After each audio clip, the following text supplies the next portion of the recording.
നമസ്കാരം. ഇന്ത്യയുടെ പരമാധികാരത്തെയും ആഭ്യന്തര വിഷയങ്ങളെയും കുറിച്ച് ആവർത്തിച്ച് അനാവശ്യ ഇടപെടലുകൾ നടത്തുന്നത് ഡൊണാൾഡ് ട്രംപിന്റെ സ്ഥിരം ശൈലിയായി മാറുകയാണ്. ഗാസ സമാധാന പദ്ധതിയുടെ പേരിൽ ട്രംപ് ലക്ഷ്യം വെച്ചത് കശ്മീരിലെ മണ്ണുകൂടിയാണ് എന്നുള്ള ഞെട്ടിക്കുന്ന വാർത്തകളാണ് ഇപ്പോൾ പുറത്തുവരുന്നത്. ഗാസയുടെ പുനർനിർമ്മാണത്തിൽ US പ്രസിഡന്റ് ഡൊണാൾഡ് ട്രംപിന്റെ ബോർഡർ ഓഫ് പീസ് സംരംഭത്തിൽ പങ്കുചേരുന്ന കാര്യത്തിൽ ഇന്ത്യ ഇനിയും തീരുമാനമെടുത്തിട്ടില്ല. നിർദ്ദേശം സർക്കാർ പരിശോധിച്ചു വരികയാണെന്ന് ബന്ധപ്പെട്ട വൃത്തങ്ങൾ അറിയിക്കുന്നുണ്ട്. സംരംഭത്തിൽ പങ്കുചേരാൻ ക്ഷണിക്കപ്പെട്ടതായി അധികൃതർ സമ്മതിച്ചു. ഒട്ടേറെ വിഷയങ്ങൾ ഉൾക്കൊള്ളുന്നതിനാൽ ഇത് പരിശോധിച്ചു വരികയാണെന്ന് ബന്ധപ്പെട്ടവർ അറിയിച്ചു. ദ്വിരാഷ്ട്ര പരിഹാരത്തെയും മേഖലയിലെ സമാധാനം ലക്ഷ്യമിട്ടുള്ള എല്ലാ സംരംഭങ്ങളെയും ഇന്ത്യ പിന്തുണയ്ക്കുന്നുവെന്ന് അവർ കൂട്ടിച്ചേർത്തു. കഴിഞ്ഞ വാരാന്ത്യത്തിൽ ട്രംപ് 60 രാജ്യങ്ങളിലെ നേതാക്കൾക്ക് ഇത് സംബന്ധിച്ച കത്തയച്ചിരുന്നു. ബോർഡർ ഓഫ് പീസ് ഗാസയിൽ സ്ഥിരം സമാധാനം കൊണ്ടുവരുന്നതിലും ലോകമെമ്പാടുമുള്ള സംഘർഷങ്ങൾ പരിഹരിക്കുന്നതിനും പുതിയതും ധീരവുമായ സമീപനം സ്വീകരിക്കുന്നുവെന്നാണ് വാഗ്ദാനം. US പ്രസിഡന്റിനെ ലോക നേതാവായി പ്രതിഷ്ഠിക്കുന്നതിലേക്കും ഇത് നയിക്കും. പദ്ധതികളെ കുറിച്ച് ഇന്ത്യക്ക് ഒട്ടേറെ ആശങ്കകൾ ഉണ്ടെന്ന് വൃത്തങ്ങൾ പറഞ്ഞു. ഇത് അംഗീകരിച്ച് മുന്നോട്ട് പോയാൽ ചിലപ്പോൾ കശ്മീർ വിഷയത്തിൽ മറ്റു രാജ്യങ്ങൾ ഇടപെടാനുള്ള സാധ്യതയും നിലനിൽക്കുന്നുണ്ട്. 2025 മെയ്യിൽ ഇന്ത്യയും പാകിസ്ഥാനും തമ്മിൽ നടന്ന 4 ദിവസത്തെ സംഘർഷം അവസാനിപ്പിക്കാൻ വെടിനിർത്തൽ ഏർപ്പെടുത്തിയെന്ന ട്രംപിന്റെ ആവർത്തിച്ചുള്ള അവകാശവാദങ്ങൾ ഇന്ത്യയെ ഏറെ അലോസരപ്പെടുത്തിയിട്ടുണ്ട്. അതേസമയം ബോർഡർ ഓഫ് പീസിൽ ചേരാനുള്ള ക്ഷണത്തിന് അനുകൂലമായി പ്രതികരിക്കാൻ ഫ്രാൻസ് തയ്യാറല്ല എന്നാണ് റിപ്പോർട്ട്. ഇത് ഗാസയുടെ മാത്രം ചട്ടക്കൂടിന് ചേർന്നതല്ല, അതിനപ്പുറത്തേക്ക് പോകുന്നു. ഇത് ഐക്യരാഷ്ട്രസഭയുടെ തത്വങ്ങളെയും ഘടനയും സംബന്ധിച്ച് പ്രധാന വിഷയങ്ങൾ ഉയർത്തുന്നു എന്നാണ് ഫ്രാൻസിന്റെ അനൌദ്യോഗിക പ്രതികരണം.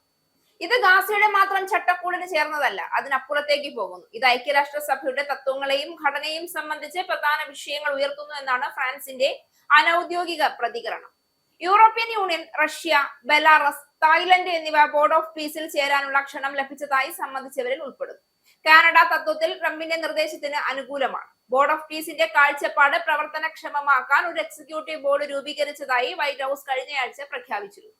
കശ്മീർ വിഷയത്തിൽ ഇന്ത്യ വ്യക്തമായി ആവർത്തിച്ച് വ്യക്തമാക്കിയിട്ടുള്ളത് അത് ഇന്ത്യയുടെ ആഭ്യന്തര കാര്യമാണെന്നും മൂന്നാം കക്ഷിയുടെ ഇടപെടൽ ഒരിക്കലും അംഗീകരിക്കാനാവില്ല എന്നുമാണ്. എന്നിട്ടും 2025 മെയ് മാസത്തിൽ ഇന്ത്യ പാകിസ്ഥാൻ അതിർത്തിയിൽ ഉണ്ടായ 4 ദിവസത്തെ സംഘർഷം സ്വന്തം ഇടപെടലിലൂടെ നിർത്തിവെച്ചതാണെന്ന ട്രംപിന്റെ അവകാശവാദം ഇന്ത്യയെ മാത്രമല്ല അന്താരാഷ്ട്ര നയതന്ത്ര രംഗത്തെയും അമ്പരപ്പിക്കുന്നതാണ്. യാഥാർത്ഥ്യ വിരുദ്ധവും സ്വയം മഹത്വവൽക്കരണത്തിനായുള്ളതുമായ ഇത്തരം പ്രസ്താവനകൾ ഇന്ത്യയുടെ സൈനിക ശക്തിയെയും രാഷ്ട്രീയ ആത്മവിശ്വാസത്തെയും ചെറുതാക്കി കാണാനുള്ള ശ്രമമാണ്. ബോർഡർ ഓഫ് പീസ് പോലുള്ള ആശയങ്ങളിലൂടെ ഗാസ വിഷയത്തിന്റെ മറവിൽ കശ്മീർ പോലുള്ള സൂക്ഷ്മവും സങ്കീർണവുമായ വിഷയങ്ങളിൽ മറ്റു രാജ്യങ്ങൾക്കും ഇടപെടാനുള്ള വാതിൽ തുറക്കാൻ ട്രംപ് ശ്രമിക്കുന്നുവെന്ന ആശങ്ക ഇന്ത്യക്ക് ന്യായമായി തന്നെയുണ്ട്. ഇത് ഐക്യരാഷ്ട്രസഭയുടെ അടിസ്ഥാന ഘടനയെയും അംഗരാജ്യങ്ങളുടെ പരമാധികാരത്തെയും തന്നെ ചോദ്യം ചെയ്യുന്ന അപകടകരമായ സമീപനമാണ്. ഇന്ത്യ എന്ന ദുർബലമായ രാജ്യമല്ല. മോദിയുടെ നേതൃത്വത്തിൽ ഇന്ത്യ വ്യക്തമായ വിദേശ നയവും സ്വതന്ത്രമായ നിലപാടും സ്വീകരിച്ച ശക്തമായ രാഷ്ട്രമാണ്. അത്തരമൊരു ഇന്ത്യയെ ഭീഷണിപ്പെടുത്താനോ തെറ്റിദ്ധരിപ്പിക്കാനോ ട്രംപിന്റെ വാക്കുകൾക്ക് കഴിയില്ല. ഡൊണാൾഡ് ട്രംപ് വീണ്ടും തെളിയിക്കുന്നത് ലോക സമാധാനം അദ്ദേഹത്തിന് ഒരു ഉത്തരവാദിത്വമല്ല, മറിച്ച് സ്വന്തം രാഷ്ട്രീയ മീറ്റിനുള്ള ഒരു ആയുധം മാത്രമാണ് എന്നുള്ള കാര്യമാണ്.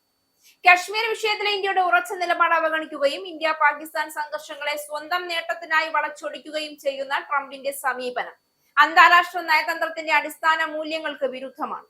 അതുകൊണ്ട് തന്നെ ഫ്രാൻസ് പോലുള്ള രാജ്യങ്ങൾ ബോർഡർ ഓഫ് പീസ് എന്ന ആശയത്തോട് അകലം പാലിക്കുന്നത് ലോകം ട്രംപിന്റെ അപകടകരമായ രാഷ്ട്രീയ കളികൾ തിരിച്ചറിഞ്ഞു എന്നതിന്റെ തെളിവാണ്. പ്രധാനമന്ത്രി നരേന്ദ്രമോദിയുടെ നേതൃത്വത്തിൽ ഇന്ത്യ ഇന്ന് ലോകത്തോട് വ്യക്തമായി സംസാരിക്കുന്ന രാജ്യമാണ്. കശ്മീർ ഇന്ത്യയുടെ അവിഭാജ്യ ഘടകമാണെന്ന സന്ദേശം മോദി സർക്കാർ ലോകവേദികളിൽ ഒരിക്കലും പറയാതിരുന്നിട്ടില്ല.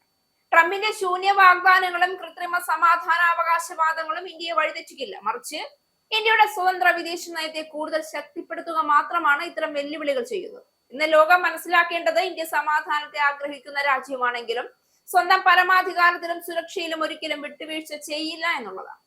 ട്രംപിന്റെ സ്വയം ഘോഷിത പീസ് മേക്കർ മുഖം പൊളിഞ്ഞു വീഴുമ്പോൾ മോദിയുടെ ഇന്ത്യ ആത്മവിശ്വാസത്തോടെ ലോകത്തിനു മുന്നിൽ തലയുയർത്തി നിൽക്കുക തന്നെ ചെയ്യും.